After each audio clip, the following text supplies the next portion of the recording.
It's taking a while to load.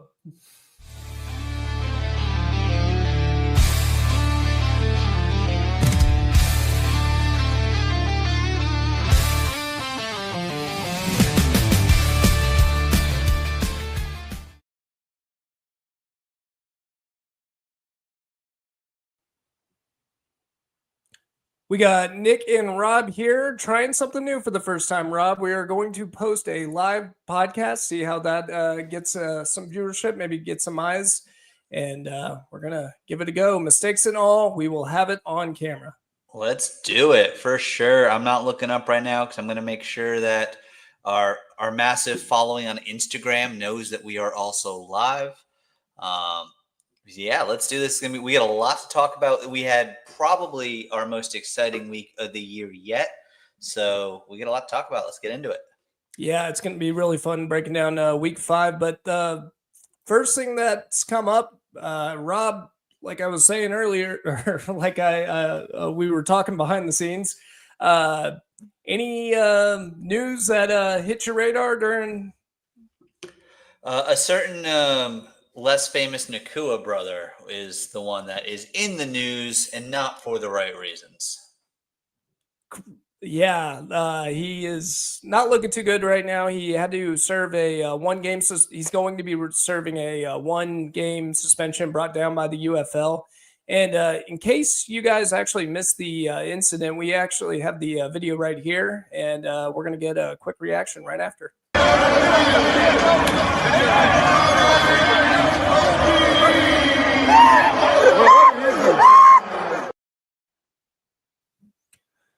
That scream. Oh, every time I watch that replay, I'm just like, no, no, no. Yeah, I should have just cut it short. But in case you guys missed it out there, missed exactly what happened in that footage, supposedly the rumor is that the fan could have possibly spit at Samson Nacua. We're not too sure on that, and we definitely didn't get a visual on that camera if he did. But Nacua didn't really respond well and jumped up. Pretty good jump, by the way. A jump slap to the face. Yeah, he got some ups there. Yeah, it's almost like he's an athlete or something, you know? Yeah. But he jump slaps a St. Louis Battlehawk fan in the face who's probably doing some trash talking, rumored possibly spitting in Samson Nacua's face, and jumped up and slapped him. So, Rob, what'd you think of the suspension? Do you think they did too much, did too little? I'm glad they did something. He's got to be suspended. When I first saw that, I'm like, geez, the league's just getting going. We can't let this stuff kind of happen. I thought it should have been longer, but you know what? It's more than, in theory, it's more than 10% of the games that are left. So the right thing happened for sure. Yeah, I think a 1 game suspension is perfect for that situation. I don't really like what Samson Nacua did, and if he does it again, obviously you got to suspend him for way more than 5 games or 1 game, possibly like you said earlier, a half a season. So I'm glad that the league actually brought down and went ahead and suspended him. Really disappointed in Samson Nacua for even doing that act. At the end of the day, this is professional football, and you have to be a professional, and he just didn't handle that professionally. No, not at all. Doesn't matter what was said. Doesn't matter what happens. If he does spit at you, if the fan does cross the line, fans are notorious for doing this, and those kind of fans drive me nuts. Go grab security. Go let someone on the team know. They're going to handle it. They know who bought the tickets. They know where they're sitting. They're going to handle it. If the league says, hey, let's press charges on this guy to set a message, great, whatever. Or maybe they just, ban him from UFL games in the future. There's plenty of other fans waiting to come in and watch a live game, so it's fine. There's no need to slap. Yeah, and no need to slap him at all, but taking out Samson Nacua, let's just be honest, it might be a little nepotism, but he is one of the bigger names in the UFL, and he's playing really well. So you don't want to take a guy like that out for the year. I think the UFL handled it properly. Some are saying more, some are saying less, but it got handled, and that's the most important thing. And Nacua did do a public apology. He released a statement. He didn't do an interview, but he released a statement. Oh, for sure. And also the other thing for Nakua, the bigger penalty is if I'm an NFL team, I'm not bringing him in now. You can't do it yet, you know. I mean, No, he's already got to go through the barrier of the fact that he's in the UFL and he has to prove himself to get to the NFL. But now that definitely I'm doesn't not. help his. Short of some sort of miracle, I'm not. I wouldn't even bring him into camp if I was an NFL team. Yeah, and we know, especially with that NFL draft, the NFL does seem to care about character with the Shadora Sanders situation. Yeah, they sent a message that don't get cocky, don't think you can set your terms. Yeah, not good at all. But I will say, I do have a little bit of a belief that bad news is also good news, and you could tell that the Nakua situation did get past the UFL zeitgeist and started getting into regular sports media. So that part, you know, as bad as it is, at least we're getting our product out there. Yeah, I don't know if that's going to bring too many more viewers in. It might just make more people roll their eyes and justify not tuning in. But hey, it's people are talking UFL, so there's that. Yeah, could get a little positive there. But besides all that, football was played, and week 5, best week in the UFL. Yeah, and we got trouble in Birmingham, that's for sure. Yeah, we'll definitely break that down and discuss it.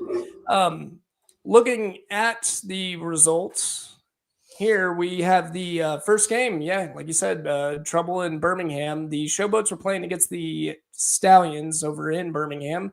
And out of nowhere, no one expected it. You got a huge overtime win. Showboats beat the Stallions 24-20. Yep, that just shows at this point in time there are 7 teams that could potentially win the title this year out of 8. That being said, Memphis isn't going to make the playoffs, but they showed some life, which I think was needed because up until this week they were an embarrassment to the league. Yeah, and I was really shocked because they had EJ Perry, who's thrown 5 interceptions, and I think he got totally benched for one reason only: those 5 interceptions. I think the coach had enough of it and took him down. Troy Williams has just not been playing too well, but Dresser Wynn came out and balled in the first half, and he looks like he's got a little something. Did the Showboats He's, find something? if I'm the Showboats, I hope we found something, and he's without question. I'm not going to pull a Mike Nolan on this. If I'm the Showboats, I'm rolling with what we got and what's winning. Yeah, he had a great start to the game too. You know, and they had a big 17-3 lead heading into the half. It wasn't as good of a second half, but Showboats capitalized right before the second half with a big Henny touchdown. So big return for a touchdown to put the Stallions in trouble. The Stallions, though, they did not look good coming out of the gate on that game.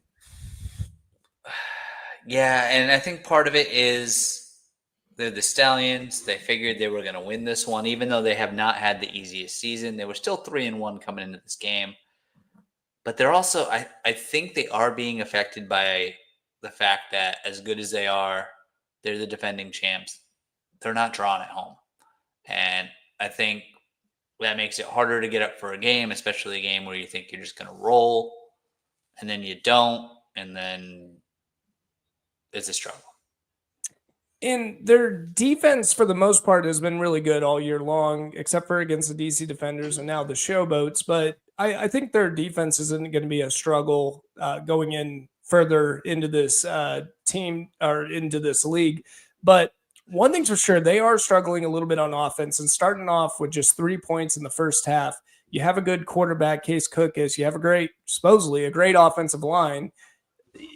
We just need a little bit more out of that team, and then they just did not come out to play in the first half.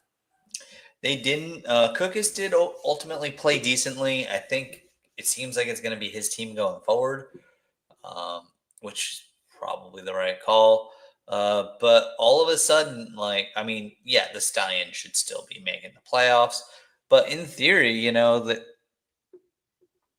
the they're opening the door. Maybe the USFL side's going to get a bit more muddied because you got 2, 3, and 2 teams leading the way. That being said, I don't think the Roughnecks are going to exactly push one of these guys out. That would be surprising. I'm going to get the Houston fan base going a little here. Don't sleep on the Roughnecks, and we'll talk about them later in the podcast. But I say do not sleep on them. They look pretty good, especially against that win against the Brahmas.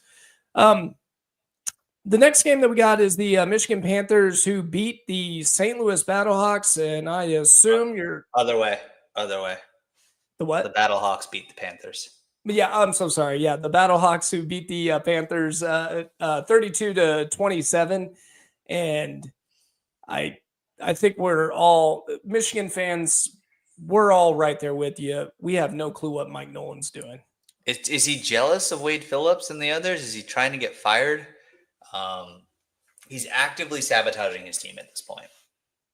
Yeah, a lot of people are starting to say it. Now, of course, it's coming from the Panthers fan base, especially Panther Shadow. Shout out to you there. You're saying that Bryce Perkins deserves MVP, but I don't think that goes without warrant. He really is playing a hell of a season, and I could not believe they took him out. It looked like Mike Nolan was upset about him taking a bad sack. He held on to the ball a little too long in the second quarter and just made a mistake. He didn't release the ball and got sacked. And he decided to put Edling in for that series. I guess it was a punishment toward Bryce Perkins, but I mean, that's so petty, and that's showing he's looking for reasons. He clearly does not like Perkins, and he feels like he's stuck with him. I don't know what Nolan's issue is, but he's got to figure it out. He's costing his team. And if he keeps it up, maybe they're not in the playoffs. Maybe Houston says, thank you. Keep messing with this. Yeah. Sorry, Rob. I was going to say Edling's not the guy. He's just not. Well, I think he would be if he was on. Well, I think he would be. I don't think he's a bad quarterback. For the record, I think if Edling was in any other team or was the starting quarterback and we didn't even know about Bryce Perkins, I still think they would still have decent results. But Bryce Perkins is light years ahead of him. And then you think that was bad. The coverage sack that didn't end up going too well. Bryce Perkins then got pulled in the third quarter because he threw, I'm assuming it's across the body throw that was a completion. It was actually a good play, and Mike Nolan takes him out again. I couldn't believe it. It's childish. It's ridiculous. It's poor coaching. He's trying to get fired. I don't know what he's trying to do. But on the other side of the field, you had a return of a conquering hero for the Battlehawks. You've been calling for him all season, and he's back.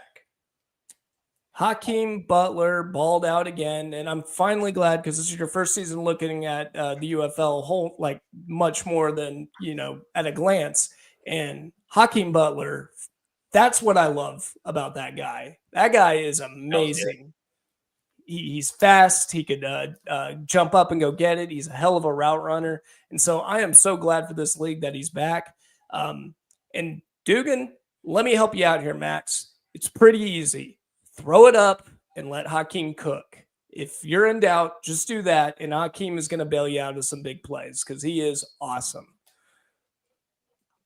Yeah, and he showed out, and Battlehawks are ready to take those next steps and make sure that they are hopefully playing a home game for the last game of the season. Yeah, and another cool thing is Anthony Beck did a good job at trying to gear the offense towards Dugan. I think he got surprised with the Manny Wilkins injury against the Renegades, and it didn't really work out for Dugan. But in this game, he had a little bit more of a plan. He started running a lot more zone read. He wasn't afraid to pass the ball or have Dugan run the ball at all. And he did a wonderful job at giving Dugan a chance to become a playmaker out there. And Duggan did do a good job at being a playmaker. He was able to make a lot of big runs. It's kind of a Tim Tebow style, I don't think he's got the best arm. I don't like his release. You know that. We talked about that, but a winner's a winner. And I think he is a winner. So I think this offense should be in good shape. Yeah, I told you. I was right on that one. he's also in a good situation too. They have a good offensive line, and they have Saylor out there too. So with Saylor, Hakeem Butler, good line, really plug and play at QB, and he's a baller himself too. So I think the Battlehawks are looking like they're in good shape. Yeah, they are. That was back-to-back great games to get the season going, and it just kept going. And it kept going, and it moved on to heartbreaker for me. I had to do. We worked on that post game show. That was really tough for me to really do, honestly. The DC Defenders beat again the Renegades, making Luis Perez's record against the Renegades now 2-5. Although that one of those two is an XFL championship, but again, the Defenders rip our hearts out again, beating us 37-33. Yeah, and the Defenders were putting up a fight in the first half, but the defense was capitalizing on Tiamu's aggressiveness. They were playing well. I thought, okay, Defenders are going to keep it a game, but the Renegades are winning, and that didn't happen. Again, we talked about this in the post game. It does look like Bob Stoops is not good at making adjustments, and it caught up to him in this game. The second half adjustments just haven't really been there all season, and it was night and day. Luis Perez threw for 200, I think it was 268 yards. The second half accounted for about 67 or 68 of those yards. That you can't win that way. And I do wonder if there was a factor of them going to try to limp their way to victory. But if that was the case, I'm upset with that as well. Because the fact of the matter is, this happened last year. You were up by double digits. Last year was 2 minutes ago. Imagine that game, Rob. And the DC Defenders came back using that fourth down conversion to get back into the game and won it late in the game. And it happened again. And it is getting frustrating because I think you're on to something about the adjustments. When we played against the Stallions came back, penalty or not, we should have got a touchdown or a field goal or something to make that more, to hold that lead or get a bigger lead against the Stallions. We had plenty of opportunities to do it. And now you get snake bit by a penalty, then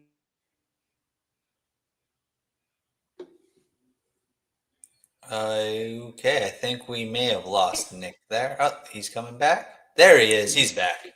Yeah, we're back. But anyway, it took a pick six to get them back into the game, so they almost blew another lead.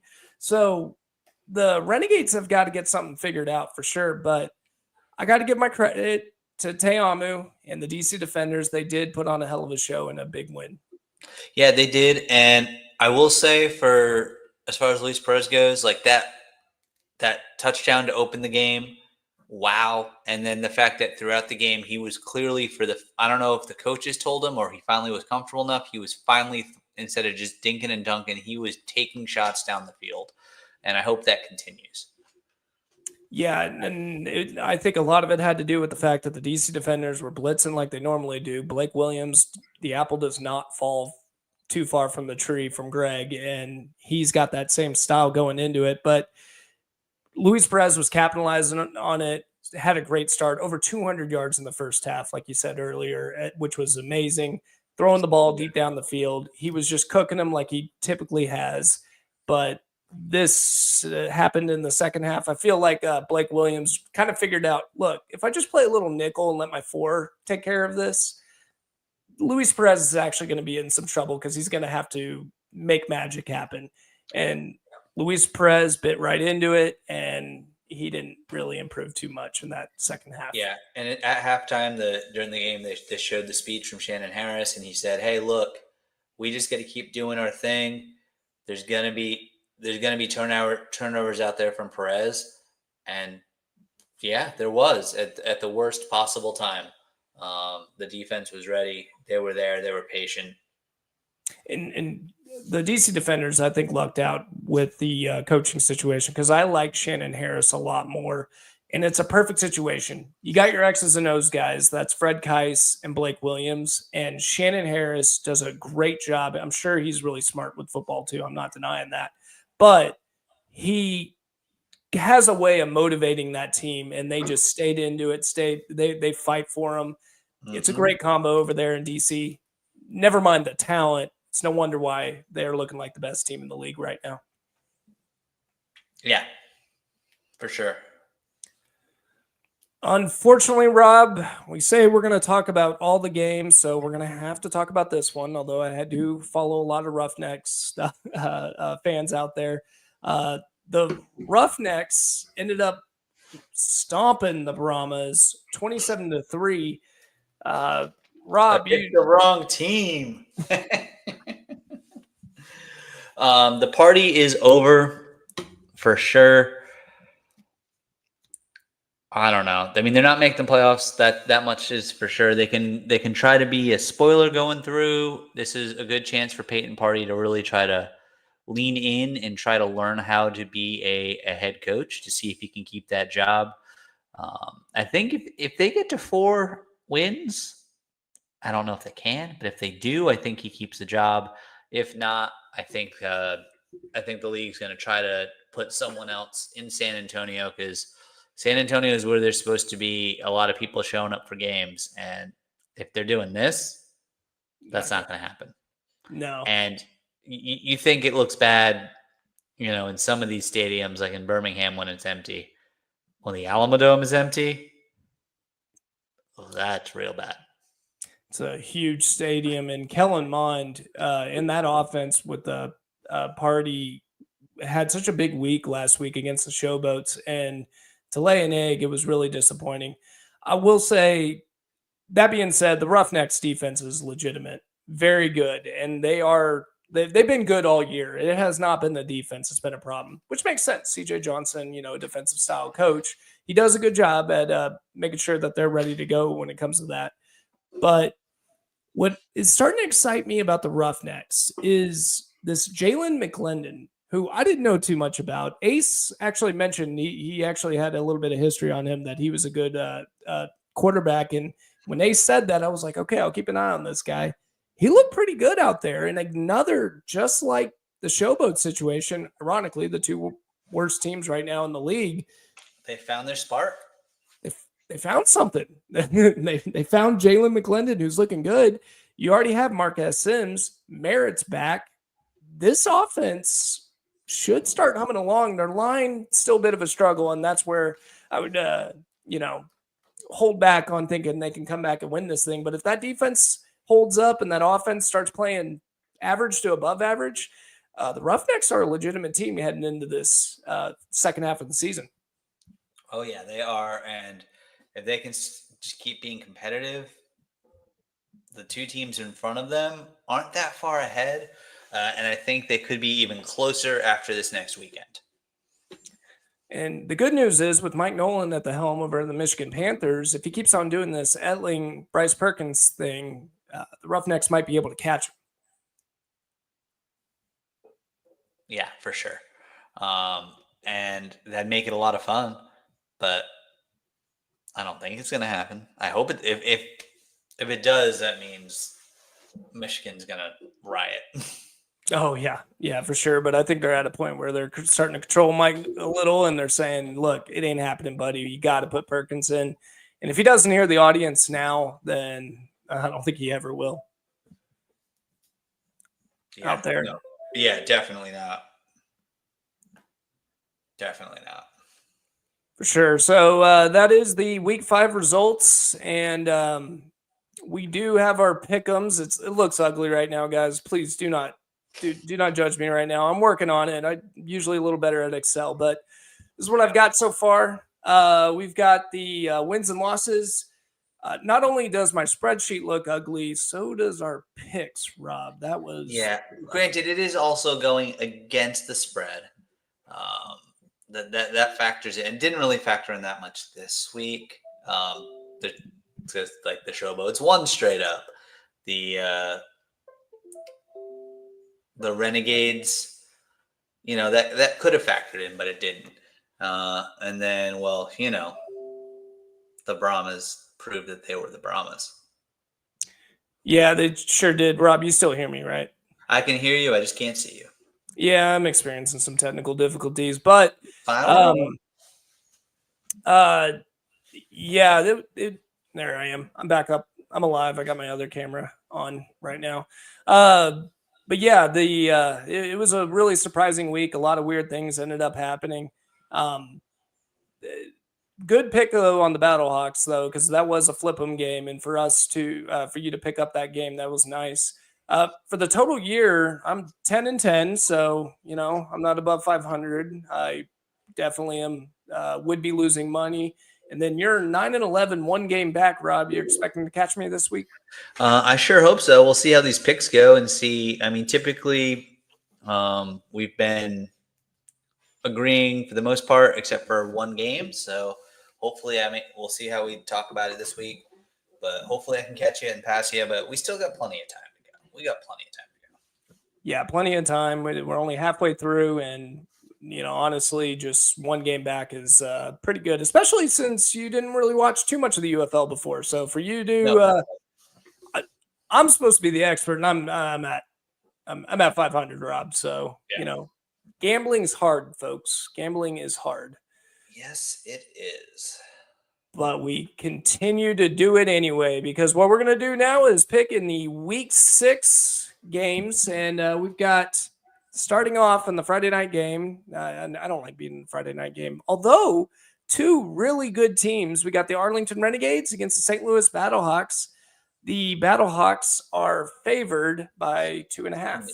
This game's got massive implications. Wow.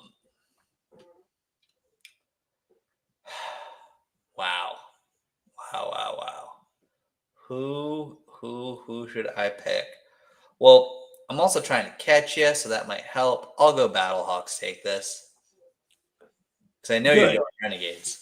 Well, good. You picked the Renegades last week, and I think you jinxed them. So I got the Arlington Renegades. I'm just going to go with it because I can't afford a loss over here. And 2.5 points, it's really just a flip them at this point.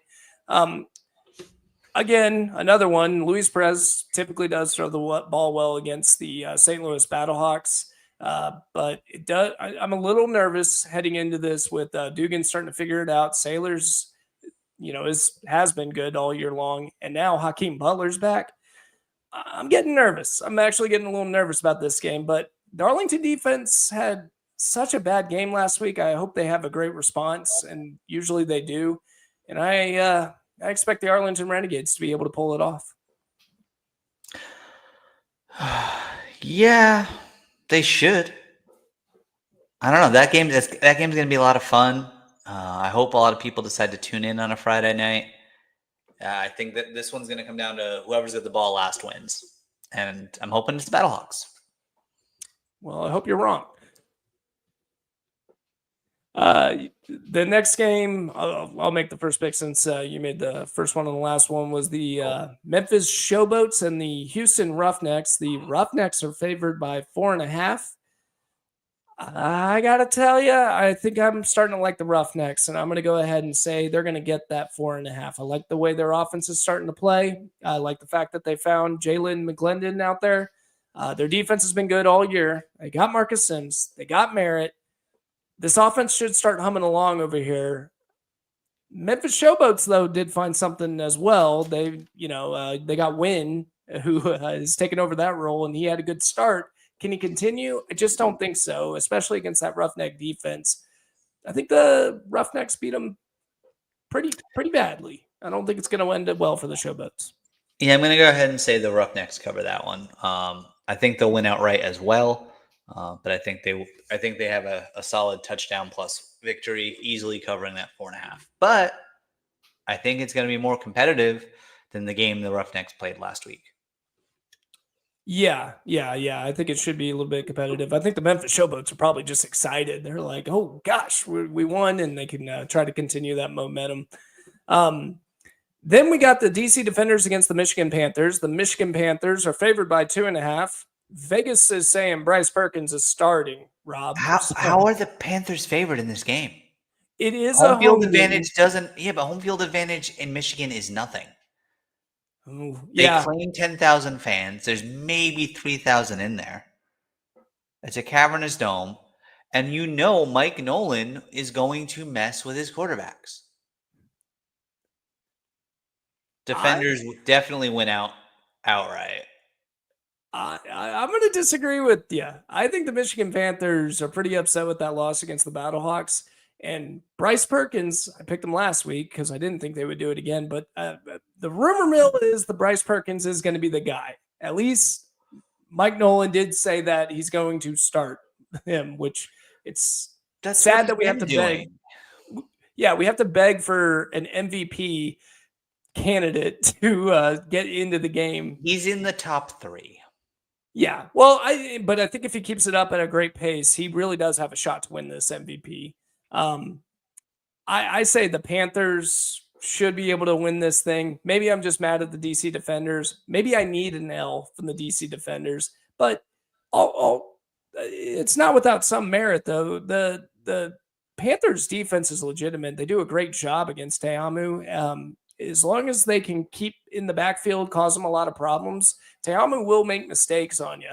And I'm presuming that it's going to end up happening again, and the Panthers should be able to get that win. So me and you are differing on this one, Rob.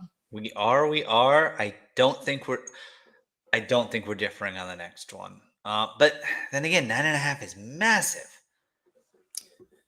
It is. It is massive, and the Brahmas did have such a bad game. The question is, can Party keep the room?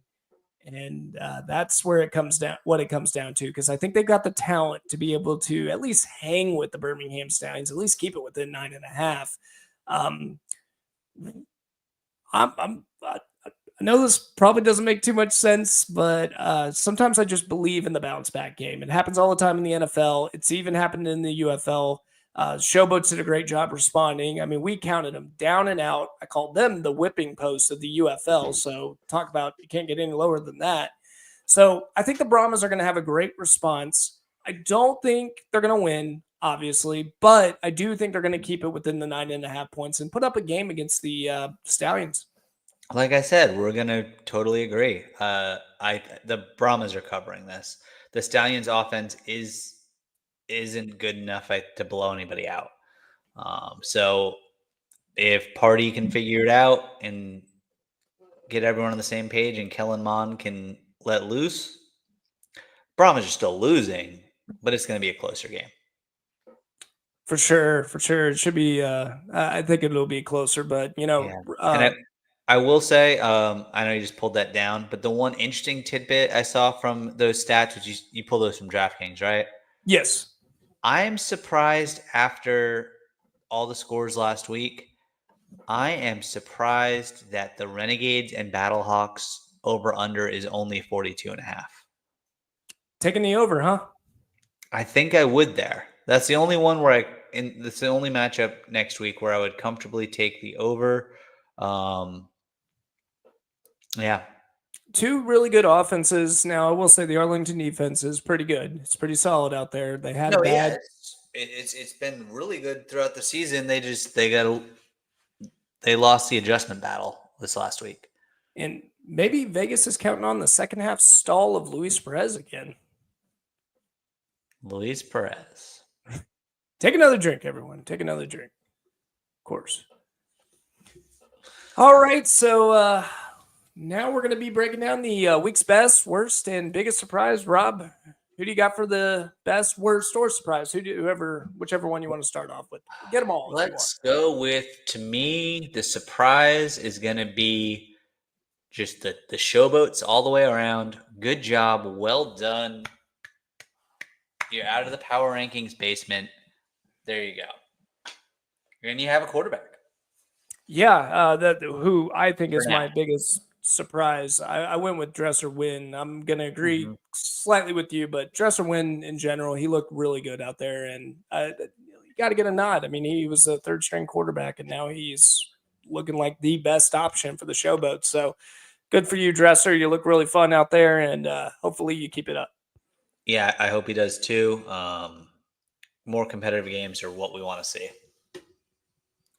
For sure. And then we got the best player of the week. For me, I'm gonna go with Teamu there. He struggled a little bit in the first half. His aggressiveness was costly, but he and his team adjusted, and he made the plays to win down the stretch. So I was for him. For me, that's him.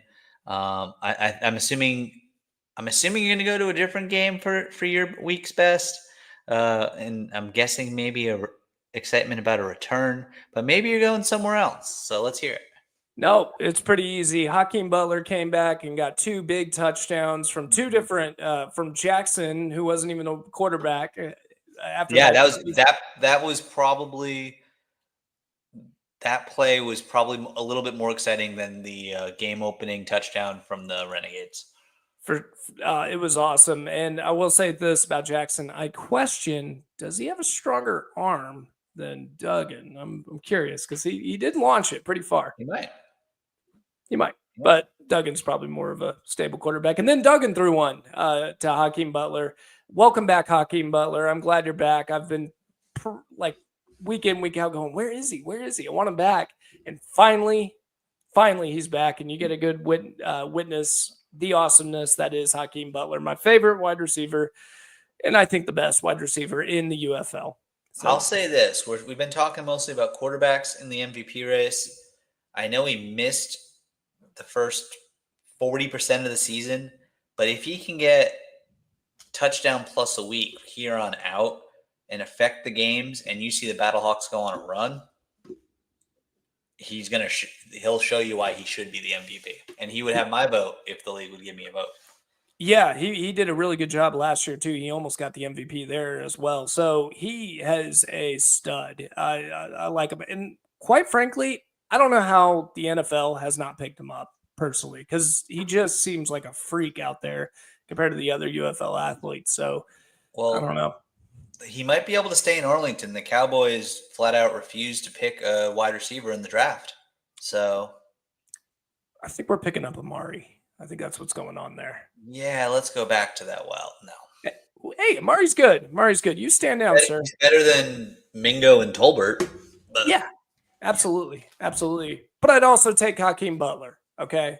And he's also really good. But I don't know. He hasn't made it in the NFL, so I guess there's something about him, but I think he's awesome. And who do you think the biggest surprise? Oh, wait, worst play? So I'm going to go with Luis Perez here for that game-sealing interception at the end. And the reason why I'm doing that, he had a solid game. He's not the reason they lost. But when you're going to hear the word Spring King approximately 100 times a game, you're going to see them show the book. You're going to see them push this, push that. You're held to a higher standard. You shouldn't be throwing a pick for your team to lose.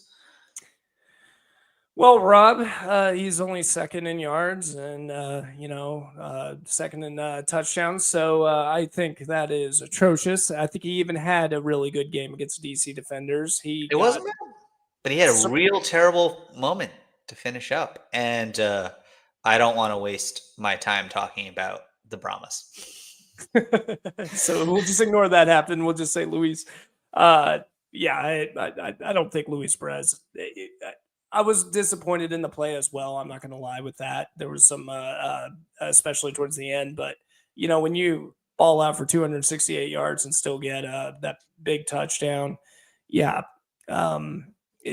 sucks that he ended up losing off an interception. But overall, at least, he put on a overall good show. He did. Yeah, my worst is easy, and I'm going to pick on I'm going to go in after your quarterback, actually, because Kellen Mond had such a big week last week that I thought he was going to be able to carry it over. I was starting to buy in. We thought the corner was turned. We were having a party. Yeah, he had it all figured out. He was looking a little better, and I expected the same thing to happen this week, but geez, man, he just laid a duck. I get it. The Roughnecks have a great defensive line, and they're giving him hell all week. He didn't have all game, and he didn't have a good running game because the Roughnecks were great at stopping Lovett and McFarland. So I get the frustration. It's just, dude, turn your legs. Let's do some play action. Let's have some fun over there, Kellen Mond. And he just made it look bad. He was throwing interceptions. He terrible incompletions, and just laid an egg that game. And I was really disappointed with Kellerman's play. Yeah, I was too. It was. I didn't finish that game. It was gross.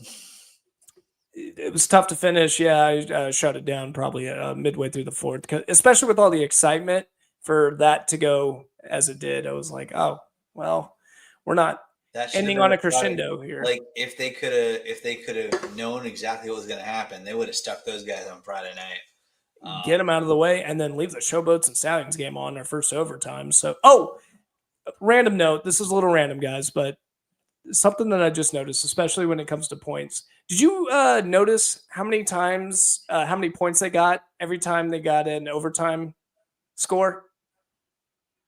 What'd I miss? So it's best 2 out of 3. Okay, so Right. you get 3 shots, but they're 2-point conversions. Yeah. So you get 2 points every time you score. What were they giving them? 2 points. Yeah. It doesn't matter whether it's 2 points. You can make it 1 point. Make it 1 point. Yeah. No. It's probably just so people don't get confused because it's from the 2-point yardage spot. So they just go for 2. Yeah, but like if I'm trying to get the under and that happened, although it's an overtime, I guess you're in trouble anyway. But Yeah. I think the logic is simply they don't want to confuse the fans. They don't want to confuse their teams. So if they're going to go from the 2-point line, they're just going to call it 2 points. And the last point is you want a good scoregami. What if you go into overtime 0-0 and you win by 1 point? Only way that could happen is in the UFL, but they decided to go make it 2. Still, I don't think we've had a 2-0 game yet. It'll probably be a long time till we do. Like I love that. I love the scoregami account. I like that he's excited, or they are excited. I'm not sure. I'm assuming it's a he. But at the same time, he's doing modern spring football is only like 4 years old. So that makes it a lot harder. A lot easier to produce a lot of scoregamis right now. I think if he went back and he incorporated the USFL from the 80s, I think it'd be a little bit more exciting about a scoregami. Yeah, with only 4 years under the belt, there should be a lot more scoregami. And and another, thing is I got to give him a little credit because if you notice when you're digging through stats or trying to find anything, it's a little bit more difficult when you're trying to look for spring football stats. Yes, it is. ESPN, who airs the games, if you go to check, like everything that they do has a recap. You go to look at a UFL score after the game, it's just a score. They will not provide a recap. Yeah, no recap. They'll do a recap for like Division III baseball. Yeah, it's just really weird. I just wish they would promote it. I think the UFL has a tight grip on the stats, so the only way you can get it is through the UFL website or, since it's a Redbird network, Fox. But it even says in Fox UFL stat provided by the UFL. Like they're very sticky on it, which I don't know. They are. But, if I'm ESPN, well, I'm airing the games. I want to make money on my ads. If people are going to, what's that? And click on it, provide a recap. Maybe they get someone else to tune in later. Or maybe they pull up a rebroadcast on ESPN Plus or something. And can't be that hard. They have lots of interns. Yeah, they should be able to figure it out. But other than that, we're going into the week 6. You expect the same excitement? Yeah, I'm excited. It's going to be a good week for sure. It's going to be real good. We're both going to have a little trouble catching the Saturday games fully live, but we'll be keeping up with them for sure. Gotcha. Well, yeah, it is. I'm definitely excited. And guys, please follow us along. We're going to try to game plan a game of the week. Last week we did a post-game show too, so that might be a possibility as well. But whatever we decide to do, you will be posted on it. Please like us, follow us, and for sure. Yeah, and I think at the very least we can get a Saturday post-game show in for sure, or a Saturday quick hit show in, because we're going to be we'll be together on the road, but we can make it happen. Sure will. Yes, and so we'll tune in, watch some more football, and we'll see you guys next week. Yeah. Have a good one, everybody. All right.